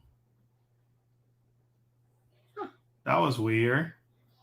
But anyway, can you guys hear me? Can you guys see us? Should be live. Okay, I know you can see me. All right. So anyway, at one point, for whatever reason, the connection dropped and it kicked us out, and then we came back. Getting a storm, it could be that. Yeah. So anyway, when Karen has a silver pass, and that silver pass, it's not called silver pass anymore, but it used to be a silver. Well, it's silver. No, blue. They're all blue. They're all blue. Yeah. So it used to be a silver pass, and in that silver pass, Karen was able to bring for her lifetime. She can retire, and then her after retirement, myself and 3 other guests can go every single day to the park without issues. That's how it started. So on that year, I remember that we went on. We, believe it or not, we didn't go during busy time, but I remember going during Christmas week because I wanted to see the Christmas decoration. Because before starting YouTube, we barely would go to parks. We'll stay away. We stay away from parks. We avoided them. I think we will go to Disney maybe 3 times a year and Universal once a month. Yeah. And it wasn't until we started YouTube that we picked up from there. But so that's what they were told at one point. Nowadays, it's like they could go. They only go when the guests cannot go. So I can guarantee you, God forbid, I'm not wishing anything bad on anybody because I want guests to experience Disney and Universal the right way.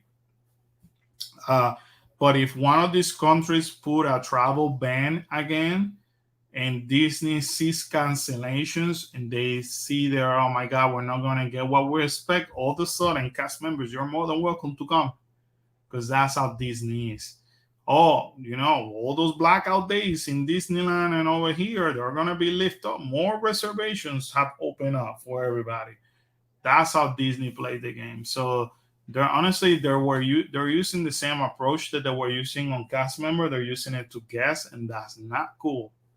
They're gonna piss them off, in my opinion. So going back to this supposedly prediction or speculation, even if Iger is back, the board needs to do something. The board needs to be speaking on behalf of those stakeholders and Disney fans for the benefit of to protecting of what we love the most.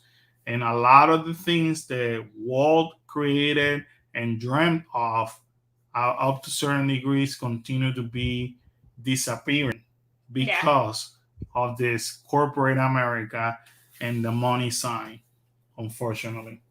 So, and we should be here. Anybody that works for Disney or us as guests, we should be here protecting Walt's dream.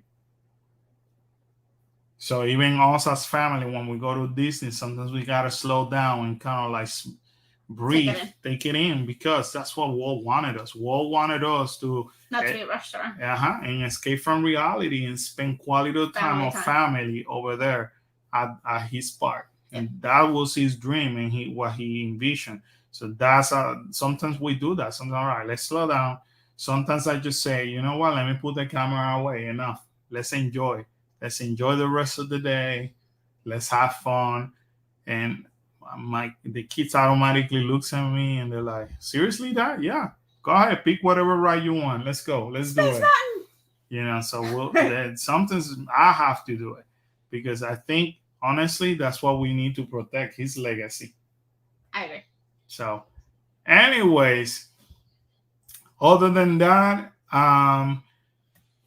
what else we got planned for this week, Karen? Do we have anything planned for this week? I'm going to the park tomorrow, possibly another day. No Disney. We may have to go to the Springs.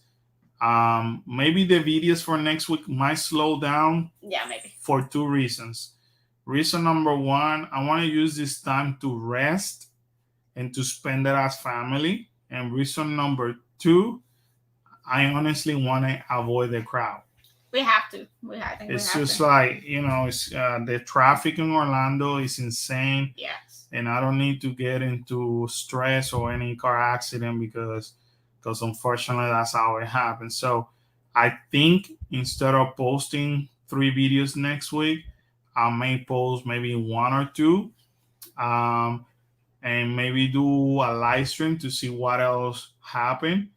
So definitely we'll do the live stream. It may not be as long because they may not release as many news. Right, they probably won't. But maybe instead of the hour and a half to 2 hours that we do, it may be maybe an hour of us hanging out and maybe 1 or 2 videos, and that's it, because it gets crazy. When I mean it's crazy and I'm avoiding to even drive out there.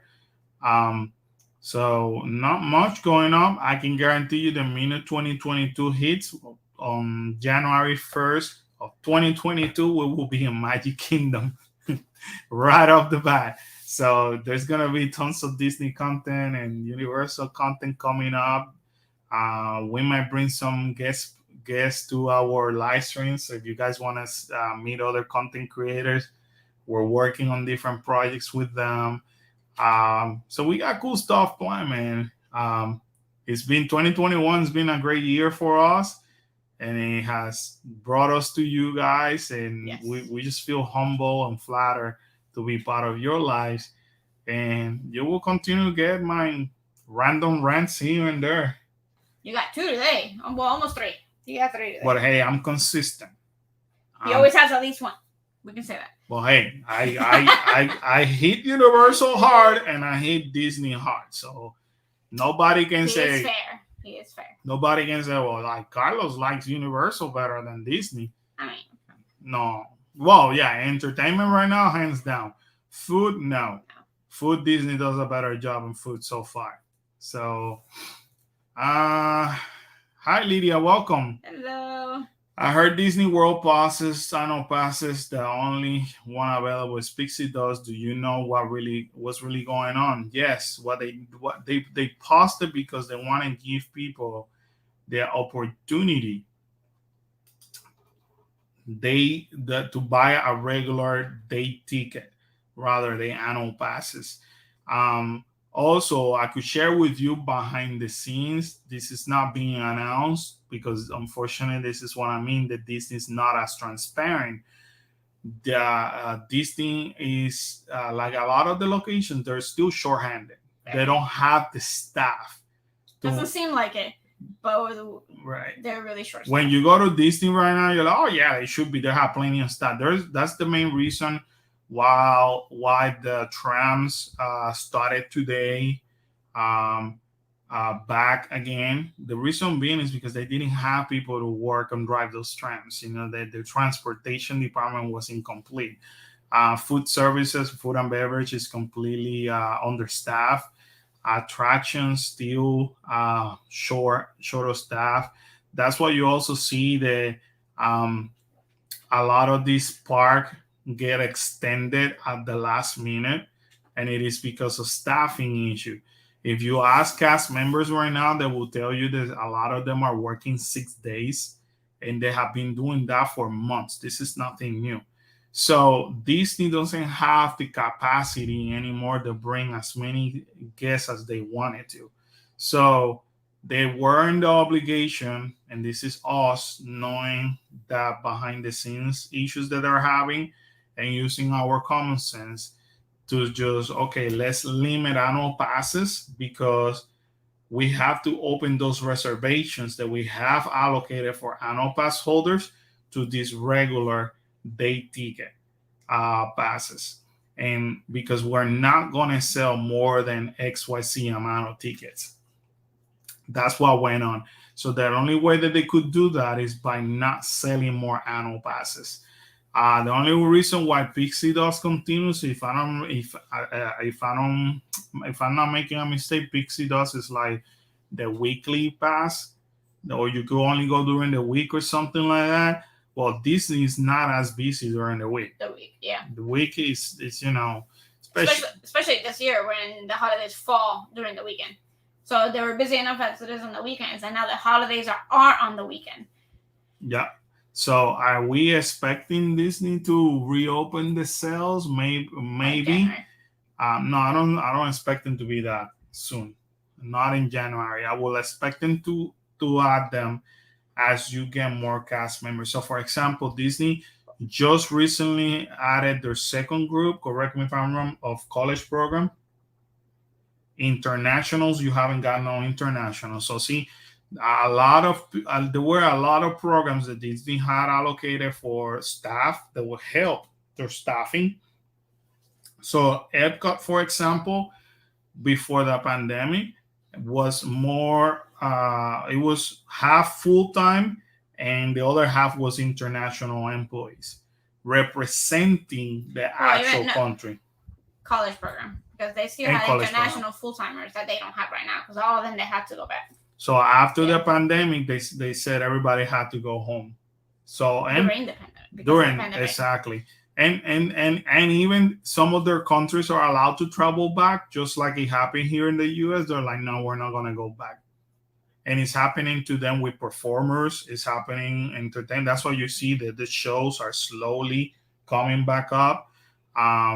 There's negotiation that goes on with the union behind the scenes, especially for the entertainment department. So that's the reason why a lot of the things have to slow down. Right. And they had to pause those annual passes because they were going to get out of control. They probably could work. Disney, for the first time, was not going to be able to keep up with the demand. And we're living in a world that everybody wants something. And I think Disney, unfortunately, is creating a monster because by holding back those annual passes, now people are going to want it more. Right. So the minute they release it, more people are going to just buy them. Right. So they'll probably learn from their past mistakes. So they're definitely going to start looking into adding more staff. So they're gonna work. They're gonna do it backwards. I'm gonna add more staff before I go add this. That's what they're doing. So that's it. That's it for the annual passes. That's basically the behind the scene information that we have. Plus, obviously, we are using the what we know of, right. Common sense. And again, all you have to do is just talk to cast members when you go out.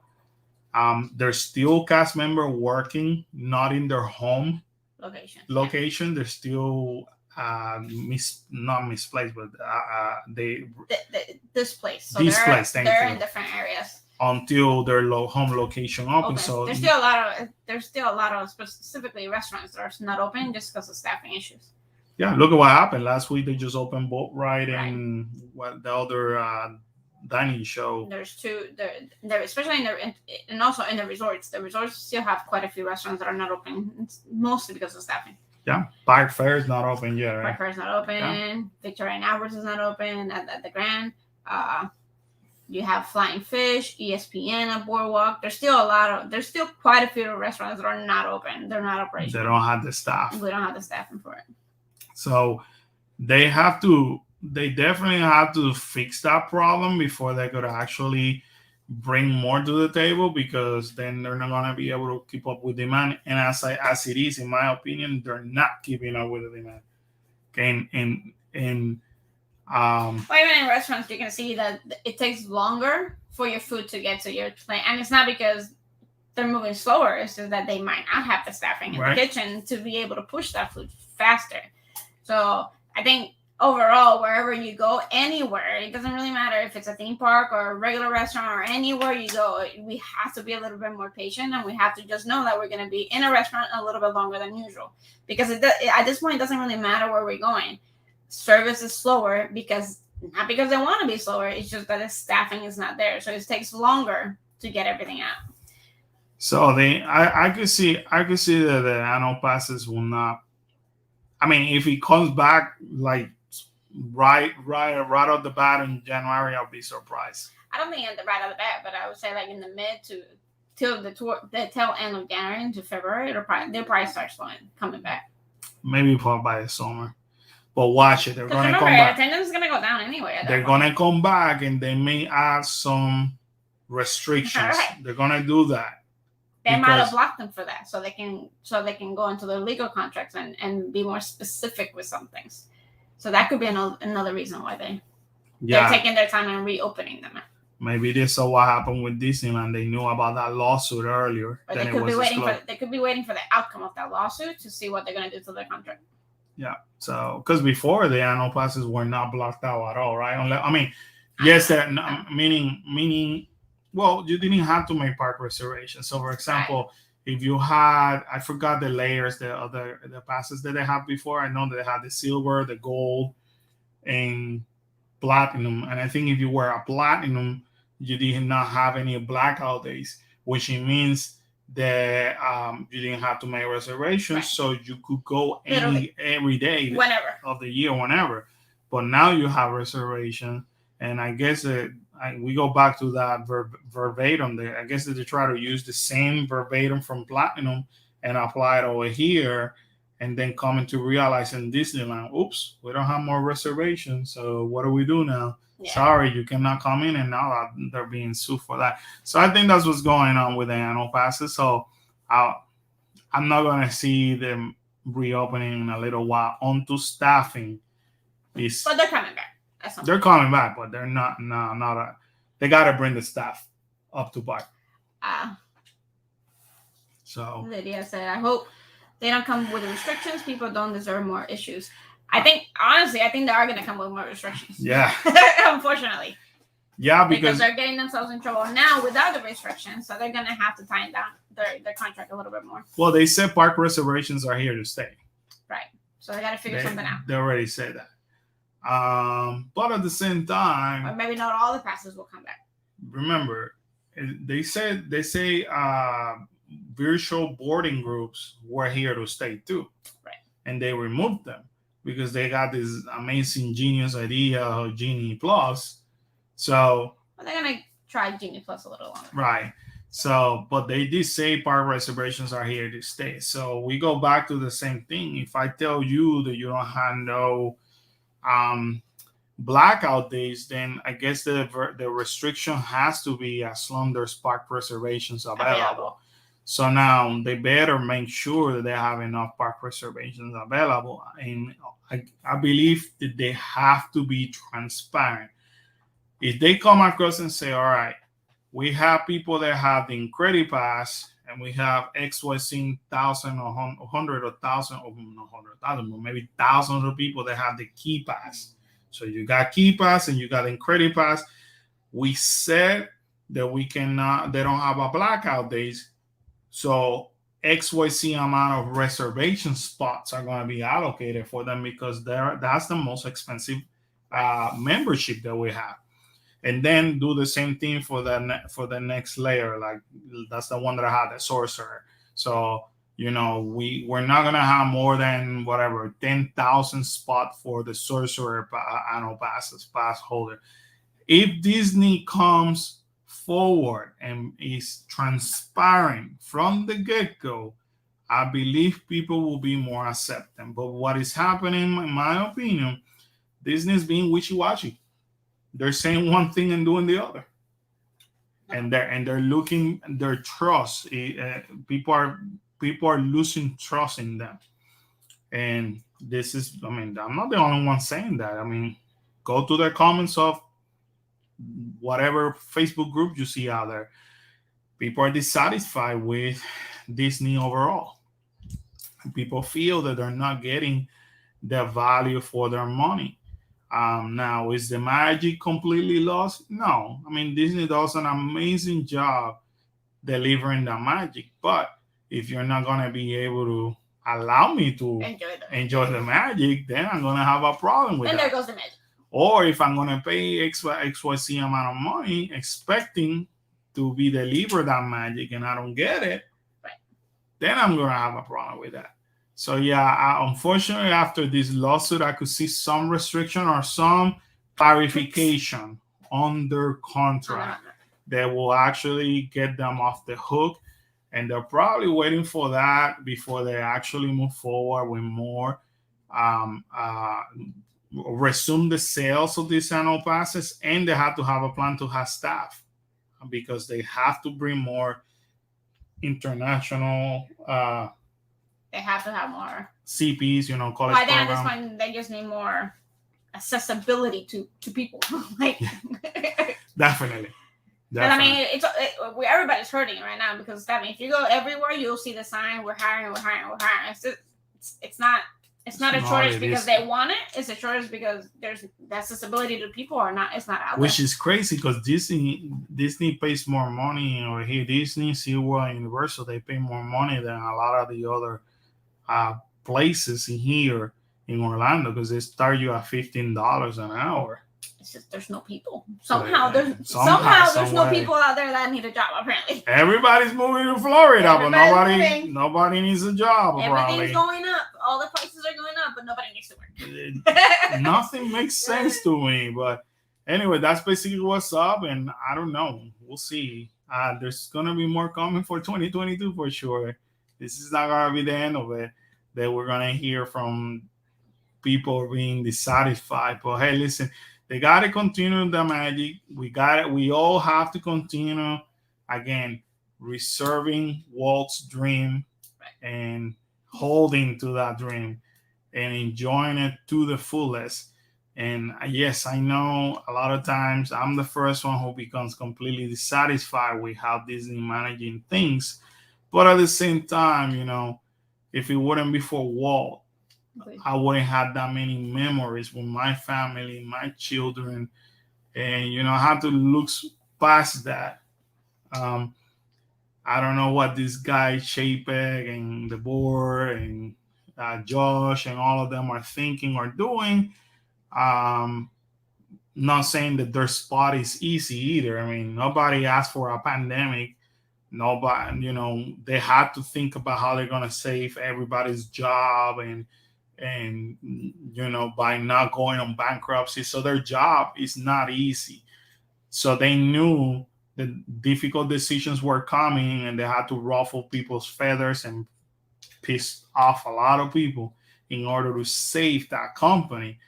I get that, but now that we're past that, they need to start refocusing on how they're gonna bring that guest satisfaction back where it used to be, and and go back to the basic. I believe on building structure and basic, and that basic is talking to guests and listening to those guests. I believe the guests will tell them exactly what they want to see, and not only hearing and listening to the guests, but applying what the guests want. So, anywho, guys, it's been 2 hours according to my time over here. Thank you so much. We love you. We love spending time with y'all. Keep the comments coming. Keep the question coming. Sheila, we love you. Yeah, Sheila, we love you. Well, we love everybody. We love everybody. Next Monday, we're going to be back at 7 o'clock. Bring some questions. Bring your experiences. We want to hear from you. I talk a lot, I know. I want to make sure that I hear from you, and I want to hear your concerns. I want to hear your feedback. Or anything you guys want us to do too. Anything, any recommendations on what you guys want to see from here? Let us know. Our plans, calendar still over there. We haven't hung it yet, but we are. It's here. It's here. I'm not lying. We're rebuilding the office still, so there you go. I made it. That's our monthly calendar. So if you want us to do something in specific when we go to Disney parks or when we go to Universal, let us know. If you want us to see a specific hotel, let us know. We're here for you. We're here to communicate and share our experience that are going to help you guys out. Plan your next vacation. Let us help you guys out. Any information you need, let us know. That's what we're here for. If you need to hear from the kids, let us know.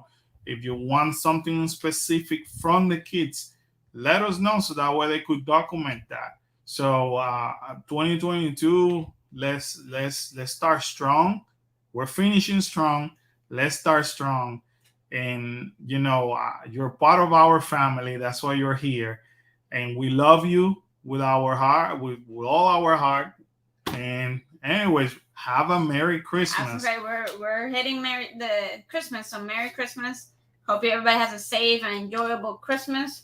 Let's make sure we love everybody outside, be nice, be respectful, and all that great stuff. Absolutely. Spend time with your family. And be patient. Stay safe. And we'll see you next Monday. We love you guys. Bye, guys. Everybody, have a good night.